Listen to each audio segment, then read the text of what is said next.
Welcome to Mumbai, a city where immense wealth and extreme poverty exist side by side, and straight to Dharavi ghetto. Dharavi is often called a ghetto or a slum, but in reality it is a dense and vibrant community. An estimated hundreds of thousands of people live in an area of only about 2.4 square kilometers. Here home and work often exist under the same roof. Dharavi is not just a symbol of poverty, it is also a massive informal economic hub. Thousands of small workshops operate here, producing textiles, leather goods, ceramics, and even cardboard boxes for large companies. Living conditions are extremely dense. Most people live in small ground level concrete block homes. Those who could be considered wealthy by Dharavi standards have sometimes managed to build a second floor on top of their homes.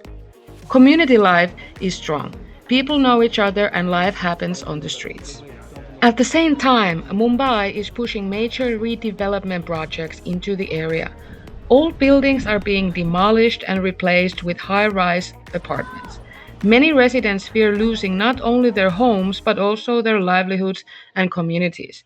Not everyone wants to live in tall buildings.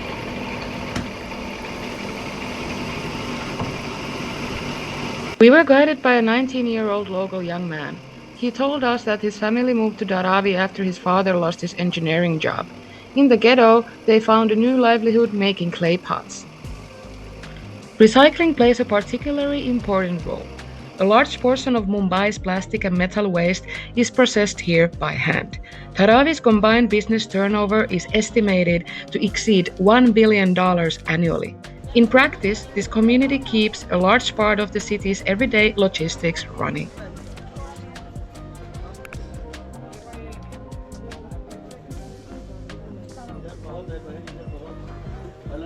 I will go to the store and then I come back.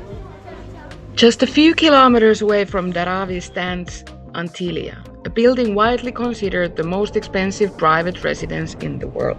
The contrast is striking. On one side, people sort plastic waste with their bare hands. On the other, a private palace worth billions rises into the sky.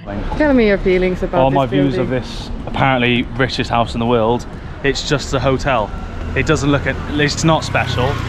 It's clearly a man that's got too much money and overpaid, sleeps in the same size bed as everyone else. It's just a fucking hotel. What a waste of money. Was it worth the trip? Not worth coming all the way here to see that shit. Oh, it was your idea, man. This is my idea. Mumbai shows us an extreme version of the world we are living in.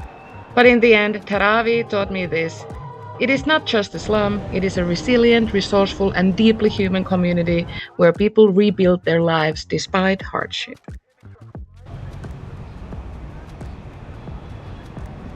After visiting every traveler's best friend, 7-Eleven, it was time for us to find some beers and start planning our next destination, Pink City of India, Jaipur. Ridiculous. Someone previously said 700, so I walked away. The 700 guy was like 700, like Uber's 430, dude. So I went here, I was like, can we do a stop on the way? We'll pay extra to have a 20-minute stop, and it's still half the price of the prepaid.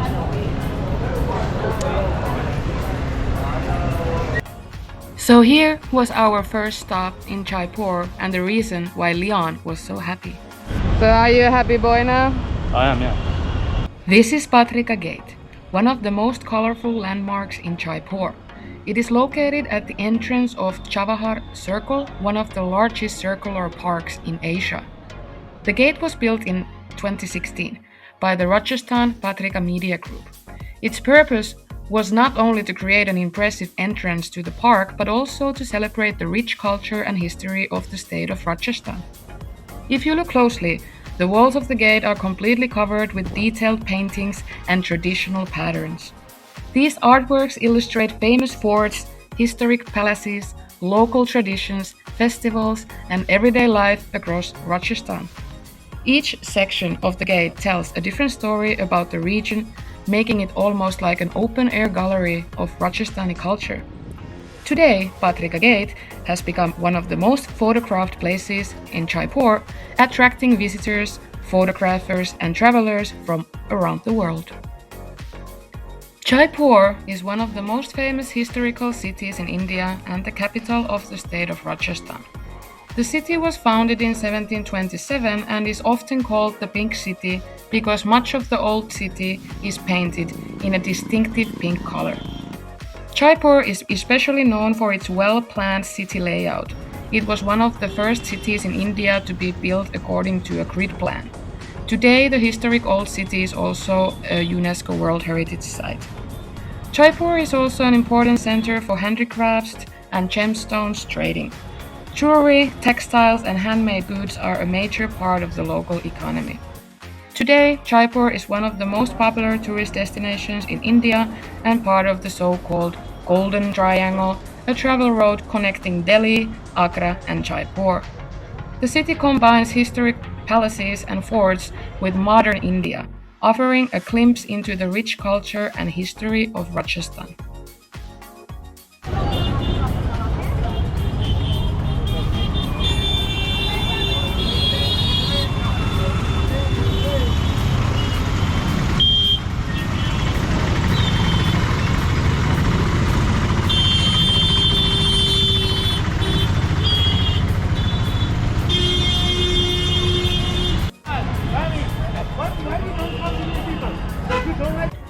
This building is Hawa Mahal and it's one of the most famous landmarks in Jaipur.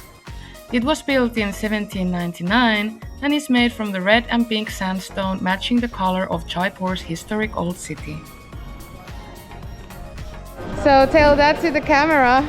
Jaipur is now, after the 9 times I come to this country, this is my favourite place by far. Beautiful, honestly beautiful. I'm gonna cry. Follow me in MTV Cribs.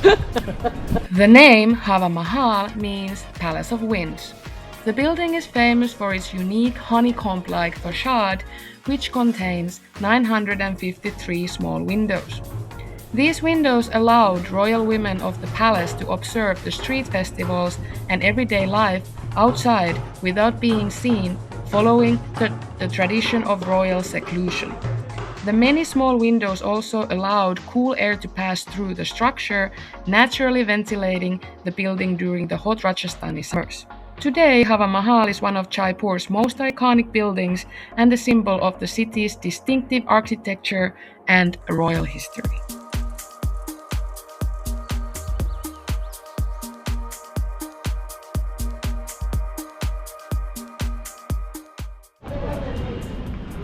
What do you know about skies and moon? Nothing. Me neither. This is Jantar Mantar, Jaipur, one of the largest and best preserved astronomical observatories in the world. The observatory contains 19 massive instruments made of stone and marble designed to measure time, track stars, and predict eclipses with remarkable accuracy. One of the most impressive instruments is a giant sundial that can measure time with an accuracy of just a few seconds. Was that your special skill? It is my special skill. Cute. They're about to make a movie and that's what I'm watching Vampire Diaries, so... They said that I look like a 60-year-old. Brilliant. Thanks. Because Leon is Leon, he just happened to meet 2 local guys on the street. They offered to take us on a tour of the city completely for free because they were just starting a new business in tourism and wanted to promote their services. It turned out to be a great way to explore the city with locals. This is Nahargarh Fort, a historic fort built on the hills above Jaipur. It was built in the 18th century to help protect the city. From here, the rulers of Jaipur could watch over the entire area. Inside the fort, there is also a palace complex where the royal family once spent time away from the busy city. Today, the fort is one of the best places to visit in Jaipur, especially in the evening. From the top, you get a wide view over the entire city, making it a popular spot to watch the sunset. Hello. Hello. After my encounter with the monkeys, it was time to head into the city and try some of Jaipur's famous street food. Yes, hold on, I have to...